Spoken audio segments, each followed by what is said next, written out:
Radio Educación desde la Colonia del Valle en la Ciudad de México. Radio Educación.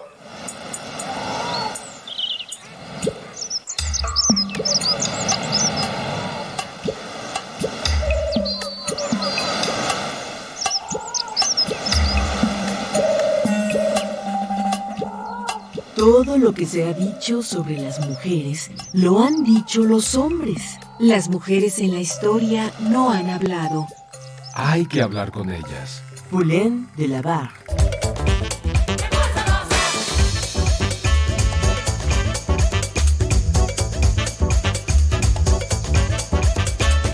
Las mujeres contamos.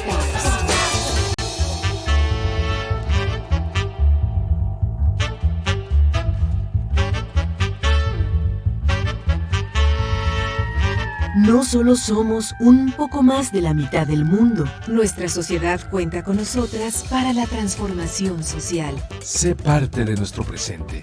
Dialoguemos de la política, de lo público y de lo íntimo. Con perspectiva de género. ¿Qué y cómo contamos las mujeres?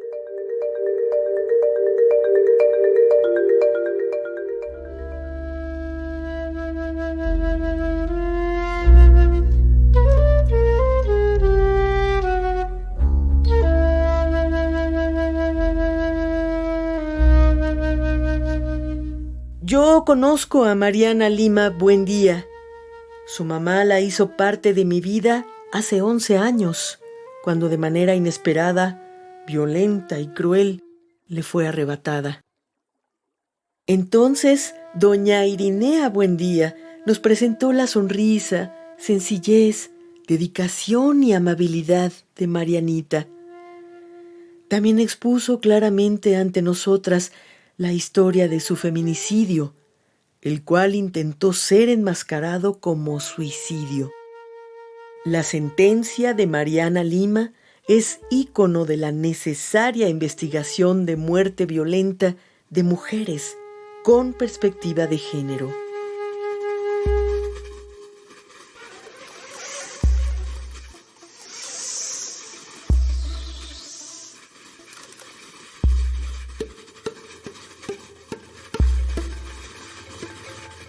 Tuvimos que esperar más de 4,000 días para que en junio de 2016, Julio César N.N., el policía judicial perverso y violento que le quitó la vida a Mariana, recibiera el auto de formal prisión. Con velas encendidas, esperamos sentencia condenatoria por sus actos.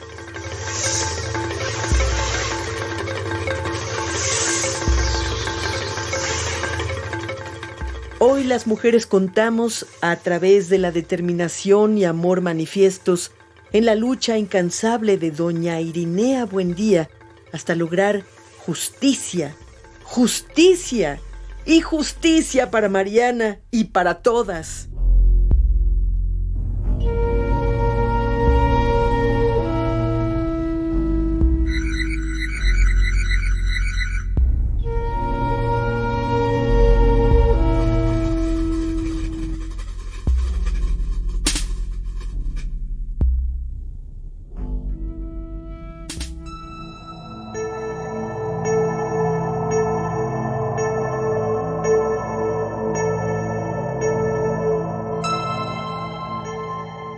En la cuenta de los días, el 25 de marzo de 2015, la Suprema Corte de Justicia de la Nación emitió la sentencia relativa a la investigación de la muerte violenta de Mariana Lima Buendía.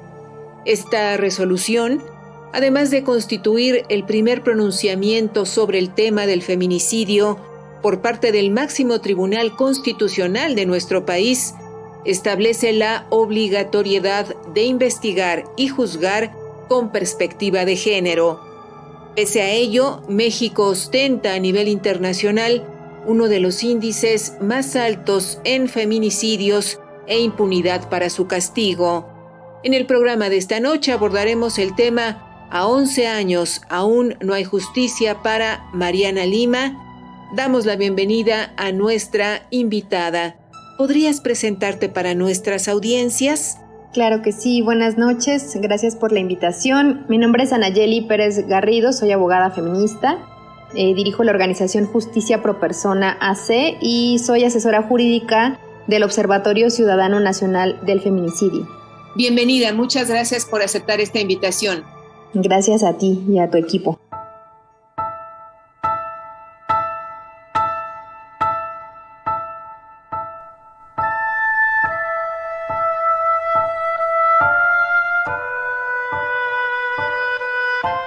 Ante este micrófono, Ana Leticia Vargas, y en época de pandemia, detrás de las pantallas, todo el equipo de Las Mujeres Contamos, encabezado por Guadalupe Sánchez López, le invita a permanecer la próxima hora en sintonía con este programa.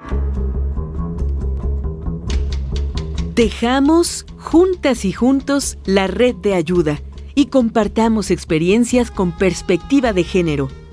Búscanos en Facebook como Las Mujeres Contamos. En esta emisión grabada, la invitación es a que nos escriba y nos cuente su historia. Las mujeres somos las que atesoramos la palabra, las que guardamos las historias familiar, personal y social, y de nuestro equipo de producción, Gabriela Sosa Martínez y Edith Díaz, les invitan a contar todas estas historias y a compartirlas con las y los escuchas de este programa.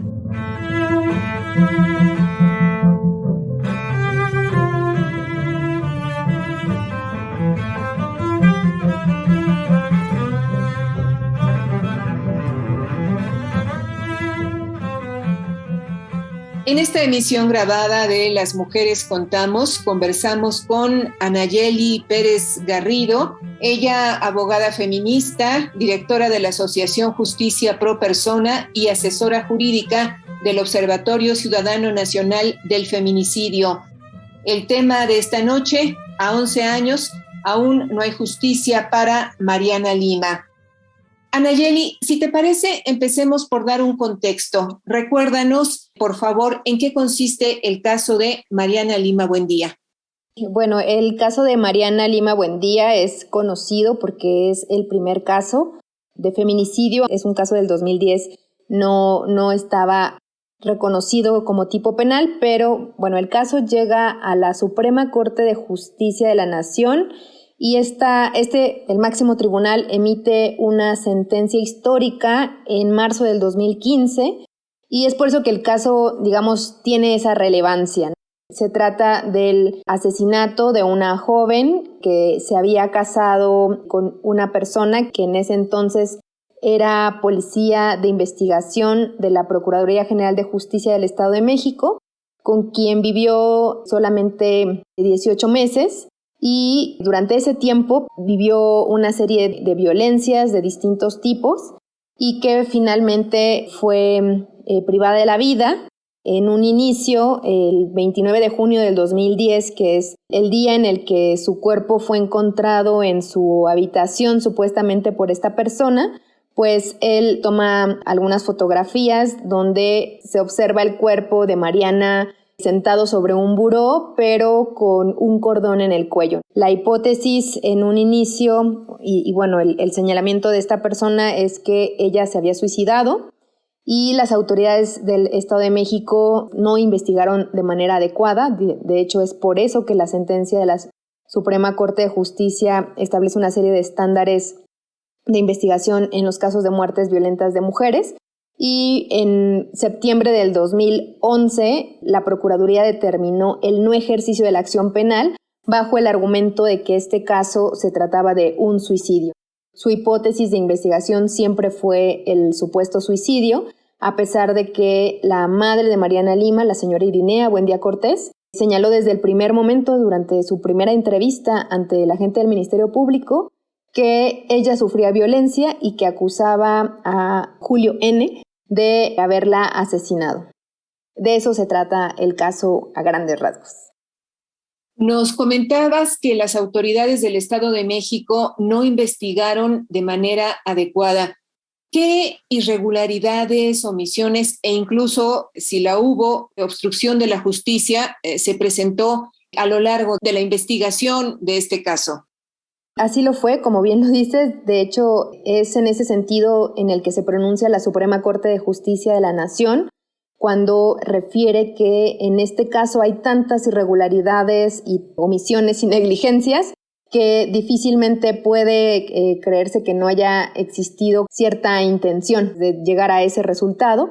Y entonces se pronuncia sobre la posible obstrucción de justicia que se dio durante la investigación desde el primer momento, desde el momento en el que llegan peritos al lugar del hallazgo del cuerpo, ¿no? donde se encontró en su recámara, donde vivía con esta persona, y que no documentó de manera adecuada, exhaustiva, pues todo lo que estaba pasando en ese lugar. Digamos, el documento del levantamiento del cuerpo consiste en una descripción más detallada del color de la pared o la forma de la casa que las características que presentaba el cuerpo sin vida de Mariana Lima. Hubo dictámenes contradictorios entre sí, pero sobre todo contradictorios entre los hallazgos y las conclusiones a las que llegaron, y particularmente el dictamen de necropsia, donde hace una descripción de las lesiones encontradas en el cuello, tanto en la parte exterior como interior, en los huesos y cartílagos,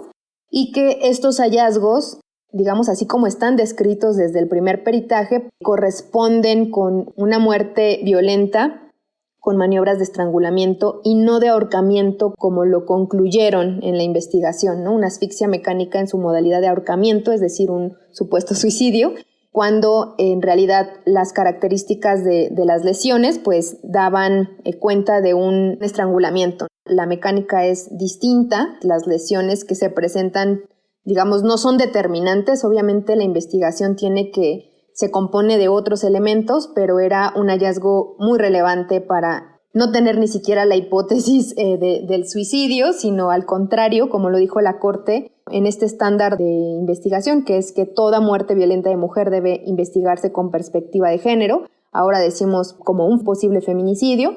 Entre otras irregularidades, pues también los dictámenes en materia de criminalística, donde concluyen que dichas lesiones correspondían a maniobras suicidas. Hay una falta de exhaustividad en la investigación y digamos, de debida diligencia en general. Obviamente una falta de perspectiva de género, a pesar de haberse manifestado desde un inicio un contexto de violencia. También hay algunos peritajes poco científicos, no solamente en la metodología, sino en las supuestas ciencias utilizadas, como los peritajes en grafología, que son distintos a los de grafoscopía, que puede ser una técnica distinta, pero la grafología es algo así como interpretar la letra de las personas y, digamos, describir una personalidad.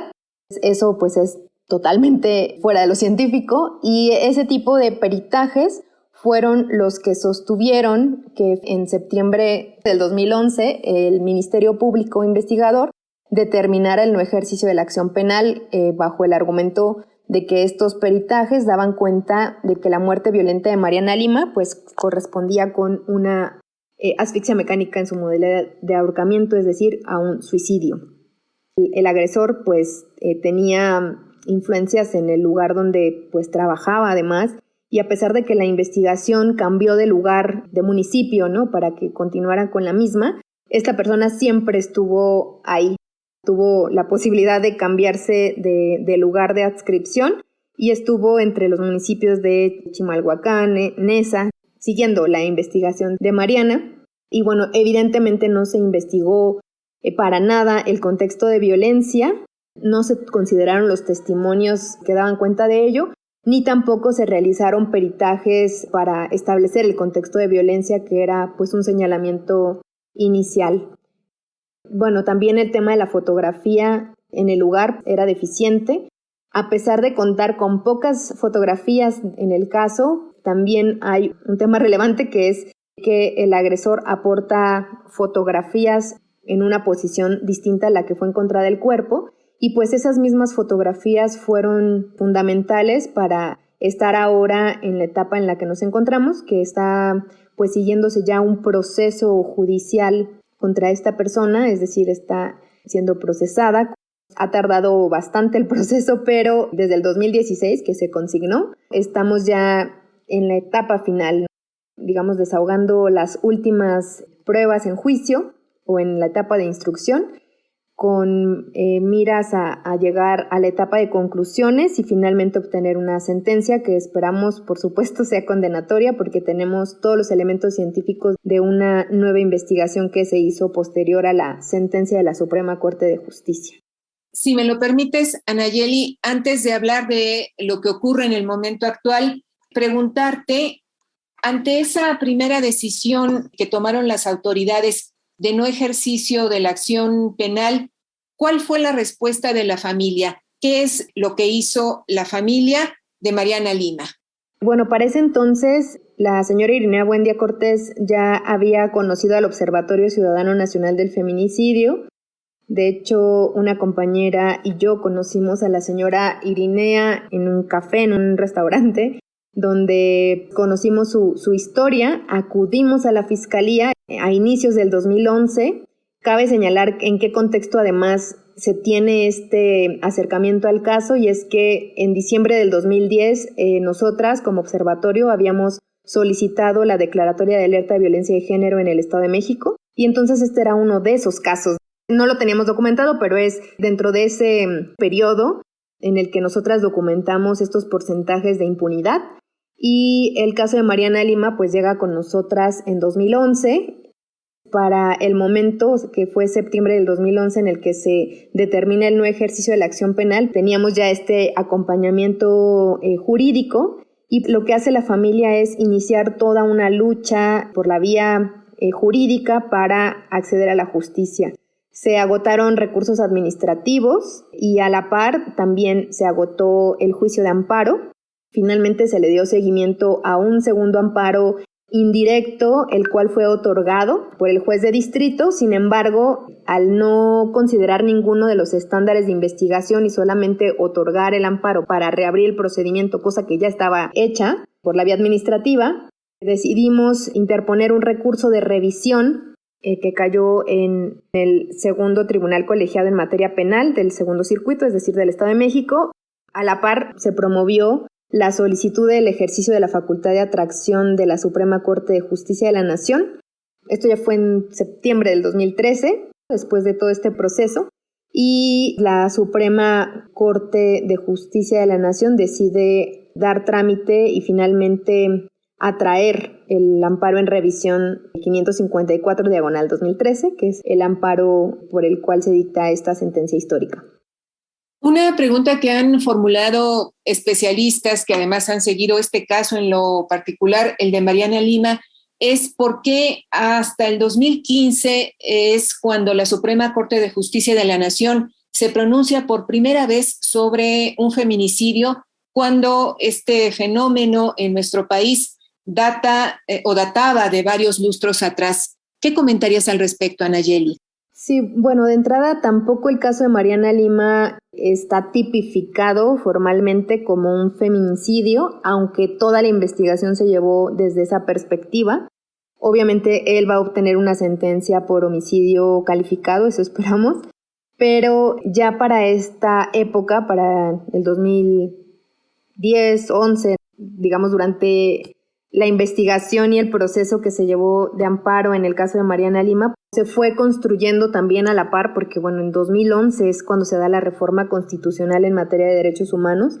Entonces, la problemática del feminicidio es visible en nuestro país a partir de Juárez y Chihuahua. Pasaron algunos años, hasta 2005, podremos decir que con la investigación de la doctora Marcela Lagarde, mientras fue diputada federal, se visibiliza esta problemática en otras entidades y particularmente llama la atención el Estado de México por el índice de violencia feminicida. Estoy hablando de 2005. En 2007 se publica la Ley General de Acceso de las Mujeres a una Vida Libre de Violencia, donde reconoce este término de violencia feminicida, pero no el feminicidio. Y es justo hasta el 2011 que empieza la cascada de la tipificación del feminicidio en México. Entonces, yo creo que sí hay una serie de antecedentes o un antecedente histórico que ha posibilitado que tanto las víctimas, las estrategias de las organizaciones y también las instituciones gubernamentales y sobre todo los órganos jurisdiccionales tengan mayores herramientas para juzgar con perspectiva de género, ¿no? También ha sido una tradición reciente de la Suprema Corte de Justicia pronunciarse respecto a estos estándares y las cosas se van acomodando. O sea, creo que no es que se negara que existiera el problema, pero nos ha costado mucho el que se visibilice, el que se reconozca, el que se denomine como se debe, el que se nombre como feminicidio, y aún a la fecha hay muchas resistencias para reconocer estas violencias. Nuestra justicia es tardía, los tribunales también tienen una gran deuda con la sociedad porque vienen muy atrás. Nuestros problemas tienen décadas de existencia y que se van no solamente no resolviendo, sino que se van agudizando. Y bueno, lo mismo pasa con el tema de la desaparición forzada, que hemos visto cómo va creciendo y que la construcción jurídica es lenta, viene atrás del problema, no adelante. No lo previene ni se adelanta a resolver la situación, sino que viene detrás. Para mí esa sería la explicación y que, bueno, no quita que haya sido un gran acierto de la Suprema Corte de Justicia a traer este caso. También recientemente se pronunció por el caso de Carla Pontigo, que es otro caso de muerte violenta de mujer, de una joven, y que estos estándares que ha emitido la Suprema Corte de Justicia pues son totalmente útiles para otros casos, es decir, no se queda el resultado o los efectos para el caso concreto, al menos el caso de Mariana Lima nos ha ayudado a quienes litigamos este tipo de casos a pronunciarnos respecto de él en una audiencia para hacer solicitudes para otras víctimas, ¿no? Para exigir los estándares de investigación, para exigir el comportamiento de las y los servidores públicos, sobre todo del Ministerio Público, de las y los jueces, y creo que eso es pues su gran virtud, el que podamos tener estas herramientas jurídicas que nos ayuden en otros casos a evitar esta ruta tan larga, porque como bien lo dice, son 11 años de lucha de la señora Irinea y su familia. Don Lauro, el papá de Mariana, falleció hace 3 años, y pues las víctimas creo que a veces es su mayor temor, ¿no? El perder la vida sin acceder a la justicia. Eso lo repite mucho la señora Irinea. Esperamos que no sea así, ¿no? Que este caso pues ha tenido grandes avances o ha demostrado grandes resultados. Digamos, no se quedó en la sentencia de la Suprema Corte. Contamos con una investigación con perspectiva de género, una investigación científica donde desde la medicina forense sobre todo, a veces la criminalística juega un papel muy importante, pero en este caso la medicina forense es la prueba que llevará a la condena de esta persona. O sea, la investigación científica es a lo que nos debemos acostumbrar, ¿no? Y los ministerios públicos es lo que tendrían que estar aplicando, dejar a un lado ya esa tradición donde los testigos eran la prueba reina o el testigo estrella. Eso no es una investigación científica. No digo que no sirvan, por supuesto, contribuyen bastante a conocer la verdad de los hechos, pero lo fundamental es que tengamos una base científica que pueda ser robustecida con otros medios de prueba como son las testimoniales, y pues el caso de Mariana Lima es un ejemplo de ello. Anayeli, ¿qué resaltarías sobre el papel que la madre de Mariana, la señora Irinea Buendía, ha jugado en esta búsqueda de justicia para su hija? Ella misma, nos parece que es ya un símbolo en nuestro país en esta lucha contra los feminicidios y desde luego en el que se logre justicia para quienes son víctimas de un crimen de este tipo. Los años que lleva acompañando a familiares, pues sin duda ellas, sobre todo porque son las madres principalmente, son excepcionales los padres que se dedican a esta lucha, ¿no? O sea, que dejan su vida por buscar justicia. Las madres son las protagonistas de la lucha por la búsqueda de justicia y de la lucha por la dignidad. Y por supuesto que Irinea va al frente, ¿no? de este símbolo, como bien lo dices. Las madres juegan un papel fundamental, o sea, sin ellas nada de esto sería posible. Sin su insistencia, ¿no? Sin su persistencia, no tendríamos estos resultados. Quienes acompañamos, ya sea desde las instituciones gubernamentales o desde las instituciones no gubernamentales o desde la sociedad civil, desde distintas formas, pues solamente somos eso, ¿no? Acompañantes de una lucha donde ellas son las protagonistas, y así lo fue Irinea. Es ella quien presenta esta denuncia, quien lo señala, quien nunca desiste. O sea, ella, cuando la conocemos, nos describe cómo ella ya había hecho pruebas de resistencia física, que el cordón no resistía más de 50 kilos, o sea, el cordón que se había utilizado para simular este hecho. Posteriormente también hizo la prueba con el cordón que aporta probable responsable.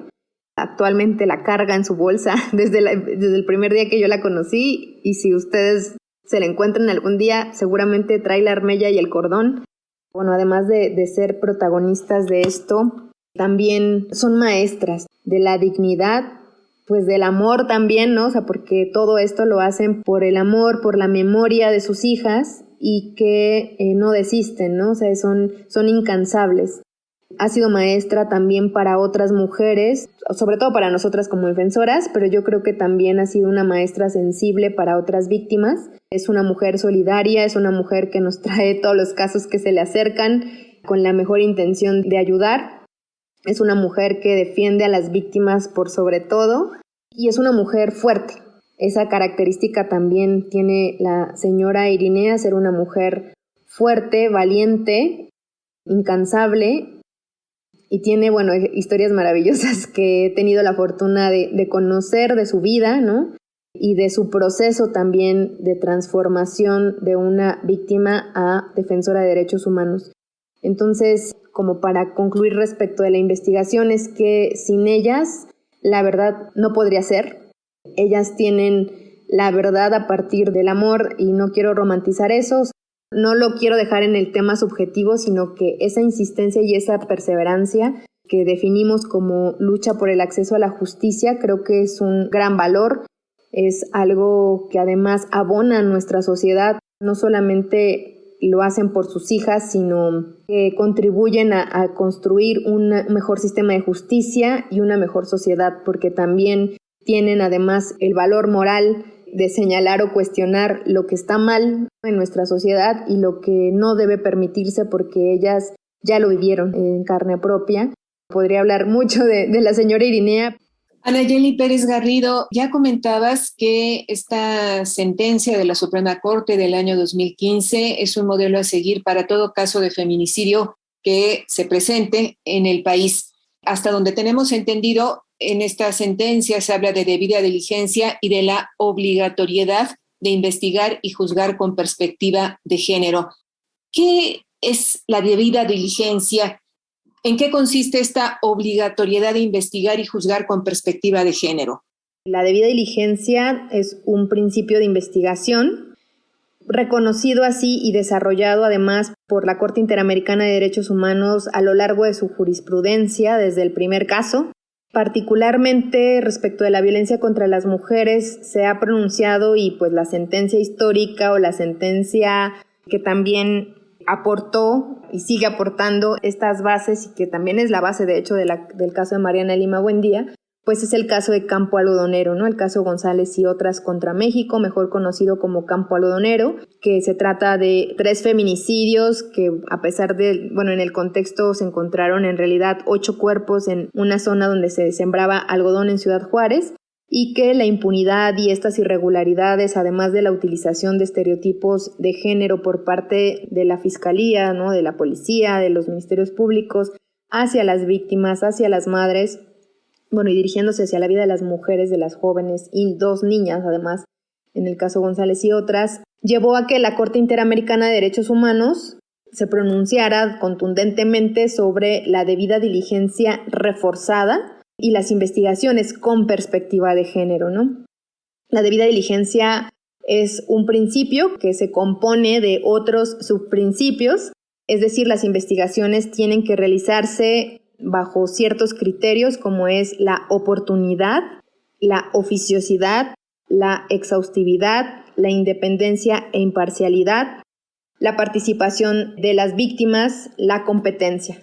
Cada uno de estos elementos nos establece cómo debe investigarse, y la Corte Interamericana de Derechos Humanos y también la Suprema Corte de Justicia de la Nación ha dicho que en los casos de violencia contra las mujeres, y particularmente los casos de muertes violentas de mujeres, deben investigarse con debida diligencia reforzada, porque hay una discriminación en la sociedad que ya las deja en una situación de desventaja, que posibilita que las mujeres sufran estas violencias, y entonces esa debida diligencia, esa oportunidad, esa oficiosidad, la competencia, la independencia, la imparcialidad, la exhaustividad y la participación de las víctimas debe ser reforzada en este tipo de casos.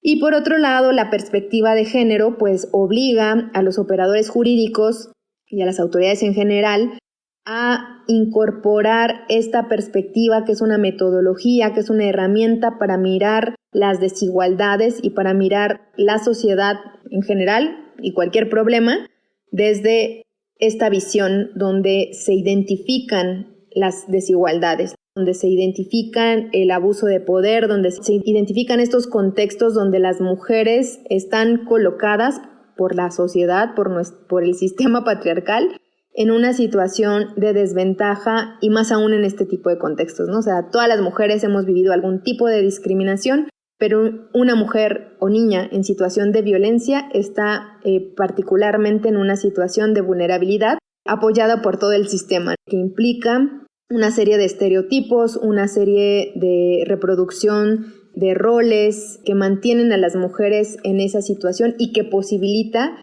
que en su mayoría los varones, o sea, no digo exclusivamente, pero que en su mayoría los hombres aprovechen esta situación de desigualdad y abusen del poder que les da una sociedad machista.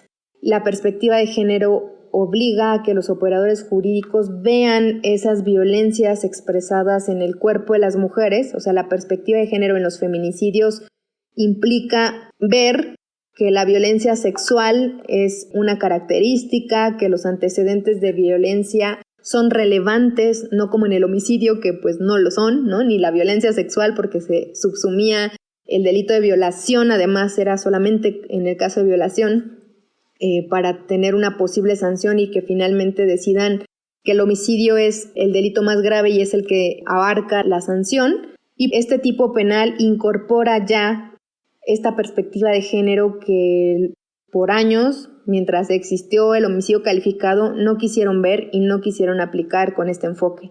Entonces es darle contenido, el contenido de la desigualdad a cada cosa que hacemos, ¿no? O sea, el que está ahí presente, el que lo detectemos y lo detectemos en nuestro día a día, pero también lo detectemos en nuestro quehacer profesional, sobre todo en este tipo de casos, ¿no? Y quienes intervienen en este tipo de casos, que no solamente son ministerios públicos y policías, sino que también una serie de peritos y de personas expertas que tienen que pronunciarse sobre lo que están documentando y bajo un método científico, pero que si no tienen la perspectiva de género y son personas machistas, pues no cumplen con ese principio de imparcialidad, porque obviamente no le van a creer a las mujeres, no le van a creer al cuerpo que habla y no le van a dar esa importancia dentro de la investigación. Entonces, eso a grandes rasgos, aquí no tan técnico, esperando que sea entendible. ¿A qué nos referimos cuando hablamos de debida diligencia y de perspectiva de género? Que implica pues cumplir con ciertos parámetros, ciertos criterios para hablar del cumplimiento de estas obligaciones, porque además son obligaciones constitucionales y convencionales que parten desde cómo se establecen en la Constitución, desde el artículo 1, desde el reconocimiento de las desigualdades de género en el artículo 1 y las discriminaciones por razones de género, pero también los estándares de investigación reconocidas en los tratados internacionales y en los órganos que se han pronunciado, los órganos de tratado o el tribunal como la Corte Interamericana, que se ha pronunciado y desarrollado estos artículos del tratado internacional y que nos han dado estos estándares de investigación y de análisis jurídico para aplicarlo en todos los casos.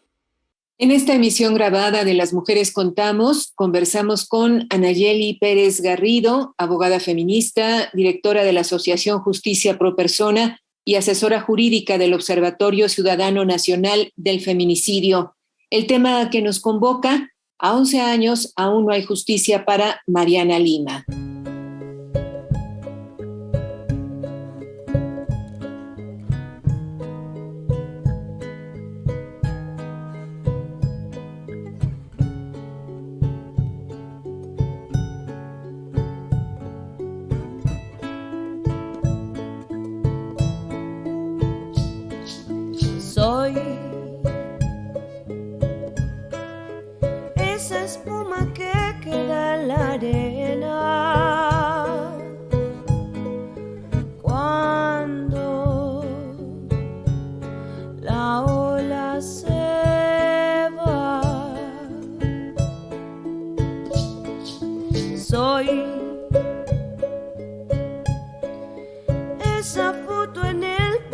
retratos que quedó de unos años atrás. No, ¿quién me puede devolver si me pudieron quitar los años, los días? No, ¿quién me puede devolver? ¿Quién me va a regresar la ausencia a la vida?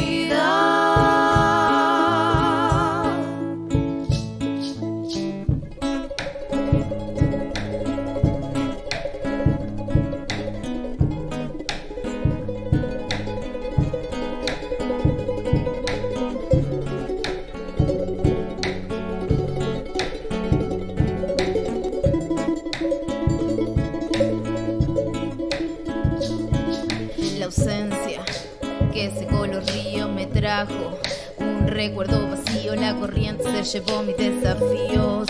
Volver en mi esperanza, este caudal ya me da frío y ya no vivo, ya no respiro. Ojos tristes llenos de lágrimas de mi familia que no me vieron llegar. Perdón, mamá, esta vez voy a faltar. Soy esa espuma que quedó en la taza cuando el café no está. Desveló a mi casa, a mi familia y se llevó mis años, mis días. No. Y saludamos a nuestra compañera Eliud Hernández.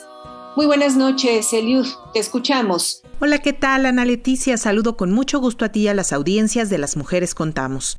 Andar 11 años en busca de justicia y no repetición, aún a sabiendas de que tu hija no va a volver, adquiere sentido cuando volteas y observas que no estás sola, que has inspirado a otras mujeres y que juntas son una misma voz.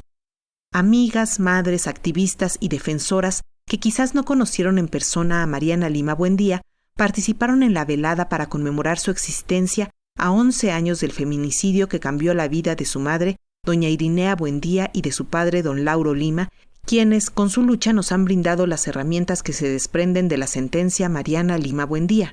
A finales de junio de 2021 se cumplieron 11 años de este feminicidio y con lucidez, valentía e indignación, doña Irinea Buendía nos comparte las reflexiones del andar que la ha llevado a desnudar a la injusticia pese a las amenazas de muerte y a señalar la impunidad. Vamos a escucharla. Yo soy Irinea Buendía Cortés, madre de Mariana Lima Buendía, una joven abogada asesinada en su casa en el municipio de Chimalhuacán por su esposo, un policía ministerial del Estado de México. Bueno, pues esa velada fue de mucho apoyo para la lucha, a pesar de que fue una noche en donde la lluvia no nos abandonó, la lluvia estuvo allí presente, estuvimos allí muchas personas. Me sentí muy apoyada, sentí que no nada más lucho yo sola, sentí que pues la lucha es de todas. El caso de mi hija Mariana Lima Buendía todavía no tiene una sentencia que siente un precedente de no repetición. Nos han cambiado 8 jueces, lo cual es una violación a los derechos humanos de mi hija y de mi propia familia junto conmigo.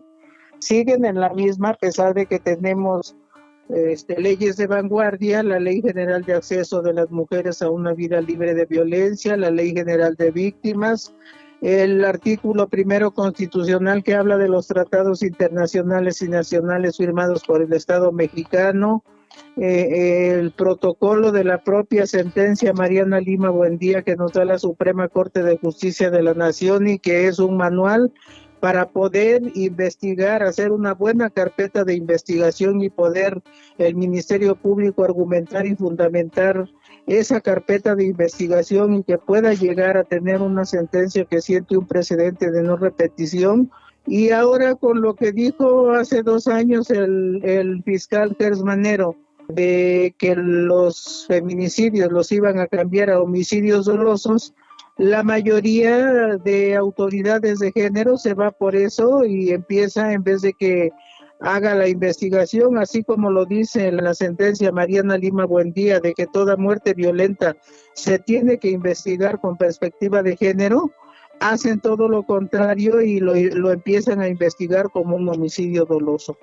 Si bien es cierto, estoy enojada todavía con las autoridades porque la deuda que tienen con nosotras cada día se hace más grande, sobre todo cuando vemos que el 98% de casos no pueden acceder a la justicia, y justicia, desgraciadamente la impunidad es lo que permea. Entonces pues ya basta, necesitamos levantar la voz, porque guardar silencio es como cerrar los ojos en la oscuridad, nada cambia y de nada sirve. Puede ser que nos maten, yo no estoy fuera de todo ese peligro al que nos enfrentamos, pero si lo hacen, van a callar una voz, no van a callar todas.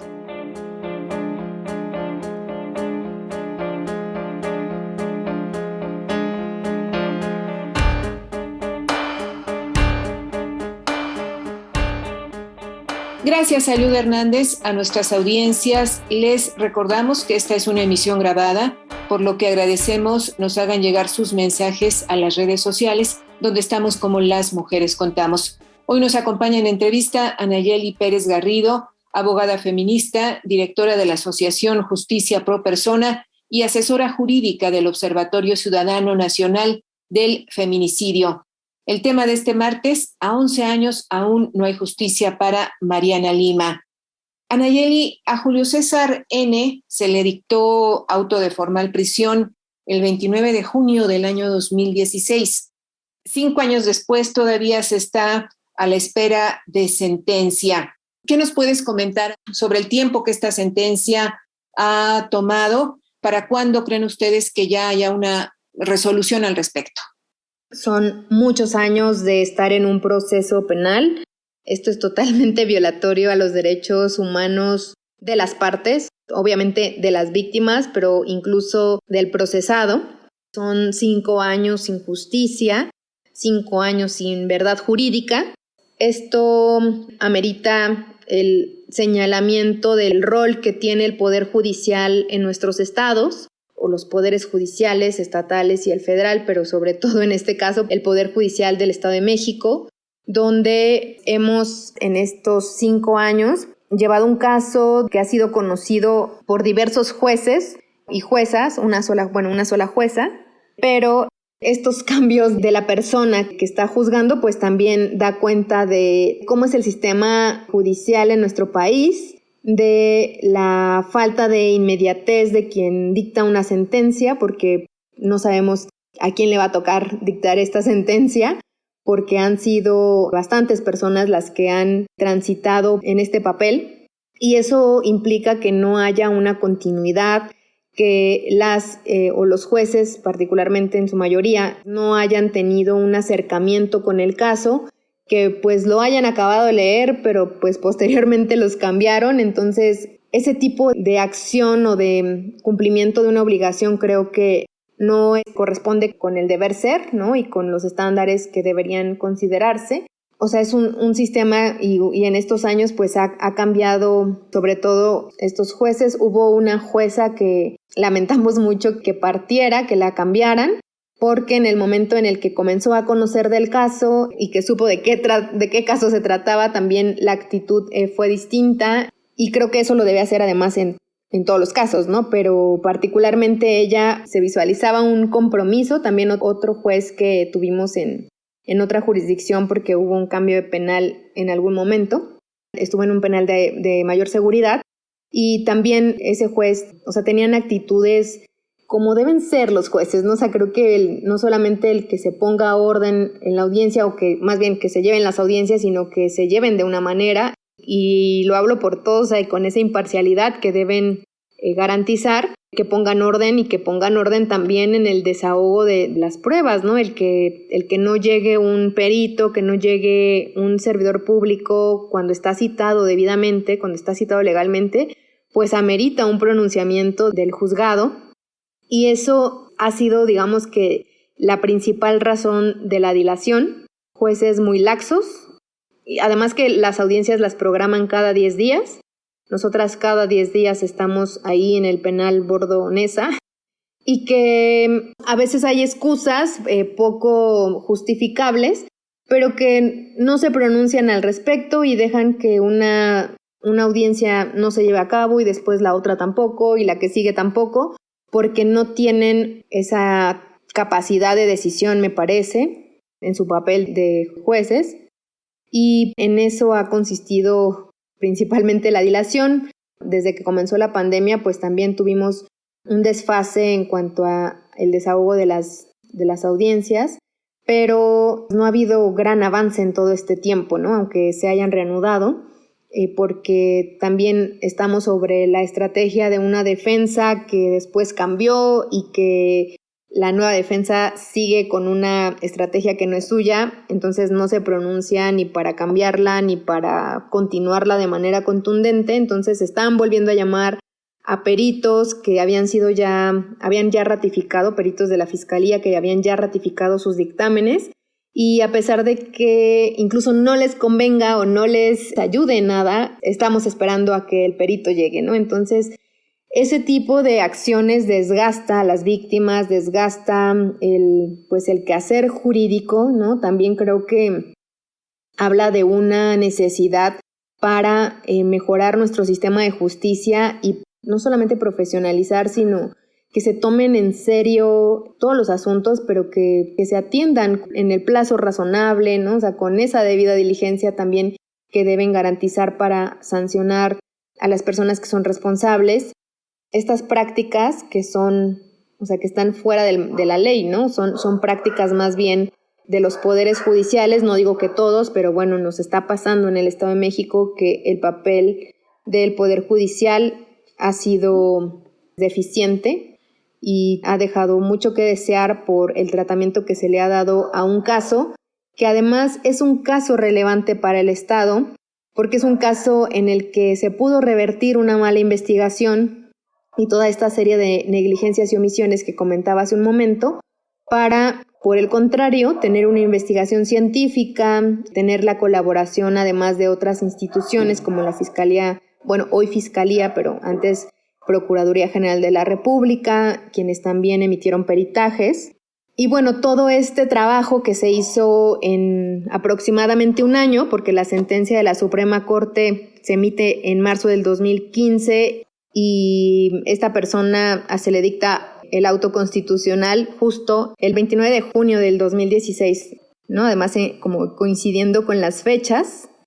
Y a pesar de esto, pues el Poder Judicial ha tenido una flexibilidad para llevar este proceso a 5 años cuando pues la justicia debe ser pronta y expedita y pues nada de eso está sucediendo para ninguna de las partes y creo que sería el llamado que podríamos hacer nosotras y por supuesto la señora Irinea Buendía, porque no es para nada un plazo razonable lo que ha tardado este juzgado en pronunciarse y en terminar el proceso. Más allá de las estrategias que podamos tener como parte acusadora o la defensa, ellos tienen un rol y han demostrado en 2 ocasiones, al menos con estos 2 jueces, que es posible también juzgar, o digamos que juzgar con perspectiva de género también aplica no solamente en la sentencia, sino en el cómo actúas con debida diligencia y con perspectiva de género durante cada una de las audiencias, desde el momento en el que además pones límites a las partes para que no sean estos actos dilatorios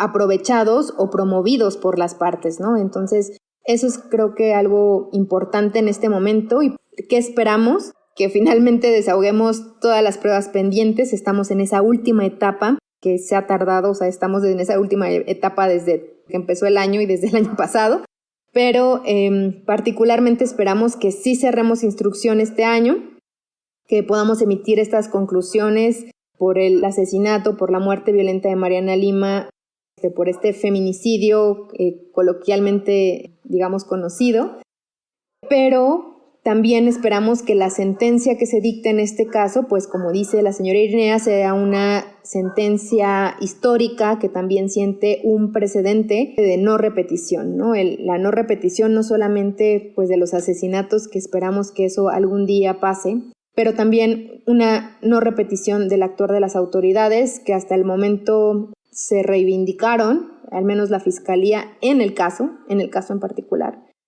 pero que sigue dejando mucho que desear ahora el Poder Judicial respecto de esta justicia pronta y expedita que no llega. Una vez que se dicte esta sentencia que, como dices, se espera, siente un precedente de no repetición, ¿qué es lo que seguirá para la familia de Mariana y para las organizaciones que han acompañado este proceso? Teniendo la sentencia, obviamente tendremos que agotar los recursos que sean necesarios y procedentes, obviamente. Apelaremos, si es una excelente sentencia, pues para robustecer y sostener estos estándares.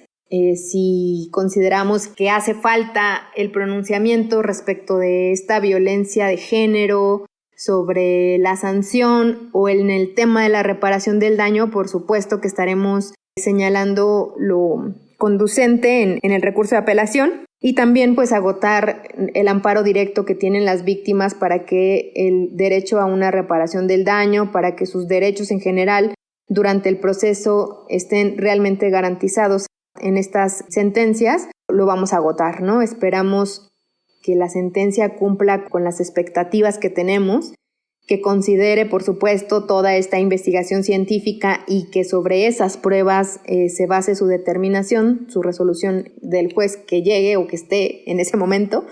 Y sin duda seguiremos acompañando a la señora Irinea en esta exigencia de justicia hasta que tengamos una sentencia firme, una sentencia que, como dice, siente ese precedente de no repetición, una sentencia condenatoria que establezca la verdad jurídica que se dio desde el momento y el primer día que llegó la señora Irinea y se plantó en una agencia del Ministerio Público por este caso. Creo que esa verdad está ahí desde el primer momento y se tienen todos los elementos para que sea una verdad jurídica. Además, no cualquier caso tiene una sentencia de la Suprema Corte de Justicia de la Nación como guía, porque también es una guía para investigar y para juzgar con perspectiva de género. Y pues esa oportunidad esperemos que el Poder Judicial del Estado de México no la desaproveche y que tengamos una sentencia a la altura de la lucha de la señora Irinea Buendía Cortés. Es lo que esperamos, Anayeli. En la primera parte de la entrevista nos comentabas que este caso no está tipificado como un feminicidio. ¿Nos puedes explicar brevemente el por qué? Sí, el caso ocurre en junio del 2010 y para esa fecha el delito de feminicidio en el Estado de México no existía. Las leyes que se aplican son las leyes que estaban vigentes en el momento de que ocurrió el hecho. No teníamos la figura de feminicidio, teníamos la figura del homicidio nada más, el homicidio calificado, y es la figura jurídica que vamos a utilizar, pero eso no quita que con esta figura más general se pueda incorporar la perspectiva de género, ¿no? O sea, idealmente el feminicidio no tendría por qué haber existido si los operadores jurídicos aplicaran la perspectiva de género con las normas jurídicas que tienen. Pero como no lo hacen, es necesario decirles cómo hacerlo. Estas razones de género podrían actualizarse con las calificativas que tiene el homicidio calificado obviamente, pero no lo hicieron, ¿no? No lo hacen y por eso es necesario explicarles desde el tipo penal cómo sí se puede hacer, ¿no? O qué es lo que tienen que considerar para sancionar debidamente, como tiene la pena el homicidio calificado, Y pues digamos que no hay de qué preocuparse, o sea, no significa, oye, el caso de Mariana Lima no es un feminicidio. Sí, antropológicamente, sociológicamente, que es además la base, existieron estos estudios antes de la propuesta jurídica, por supuesto que lo es. Nosotras siempre lo comentamos, pero bueno, jurídicamente no se dictará una sentencia por feminicidio. Sin embargo, tiene todas las características, se podría actualizar a la perfección en la norma vigente, pero la norma aplicable es la que estaba vigente al momento de que sucedieron los hechos. Entonces, no teníamos esta norma, pero aún con eso se puede aplicar la perspectiva de género, reconociendo este contexto de violencia, reconociendo en general los antecedentes de violencia que vivió Mariana durante esos meses que vivió con su agresor y que finalmente también son el continuum de violencia que acabó con su vida. Este agresor y el ejercicio de esta violencia. Bueno, esa es la explicación y que no hay de qué preocuparse y que la perspectiva de género, al ser un estándar de investigación y una obligación de las autoridades, porque así lo ha expresado la Suprema Corte de Justicia, la Corte Interamericana, exigimos que esta sentencia, aunque no diga la palabra feminicidio, se juzgue como un feminicidio, ¿no? O sea, que se cuente con los elementos, que se considere el contexto de violencia, que se consideren los antecedentes de violencia y que se consideren las violencias ejercidas en el momento de ser privada de la vida Mariana Lima. Pues agradecemos muchísimo a nuestra invitada, a Anayeli Pérez Garrido, abogada feminista, directora de la Asociación Justicia Pro Persona y asesora jurídica del Observatorio Ciudadano Nacional del Feminicidio, por su participación en Las Mujeres Contamos. ¿Algo más antes de despedirnos, Anayeli? Solamente un saludo a ti y a tu auditorio, siempre muy agradecida por la invitación. Además, que sea de tu interés y de tu auditorio estos temas que son difíciles, pero que son tan necesarios en nuestra realidad, en nuestra actualidad. También mandar el mensaje a las mujeres de que la violencia no es algo normal y que salir del círculo de esa violencia sé que es difícil. De hecho, en el caso de Mariana Lima, eso fue lo que le costó la vida, ¿no? El querer salir de ese círculo de violencia porque 2 días antes le había dicho a su madre que estaba segura de terminar esta relación. Y pues eso, que se busque ayuda, que no corten sus redes sociales, sus redes de apoyo, porque eso es lo que salva la vida de las mujeres, ¿no? El que estemos las personas cerca. Y bueno, también el mensaje es para la sociedad, que no normalicemos la violencia, que no nos sintamos intrusos o intrusas al decirle a alguien que está en una situación de violencia y al intentar hacer algo por esa persona porque podemos salvarles la vida y ellas pues estar conscientes de eso, o sea, que traten de no romper esas redes de apoyo porque son las que les pueden ayudar, ¿no? En todos los sentidos. Y bueno, ese sería mi mensaje de despedida y agradecimiento. Muchas gracias a ti, Anayeli Pérez Garrido. Muy buenas noches. Buenas noches.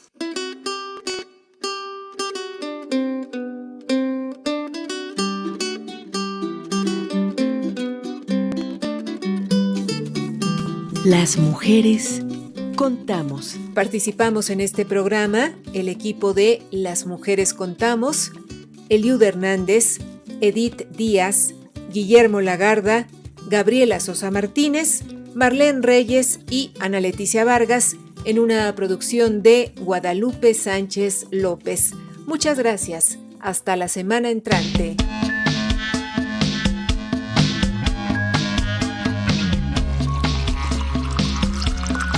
Las mujeres tenemos historia.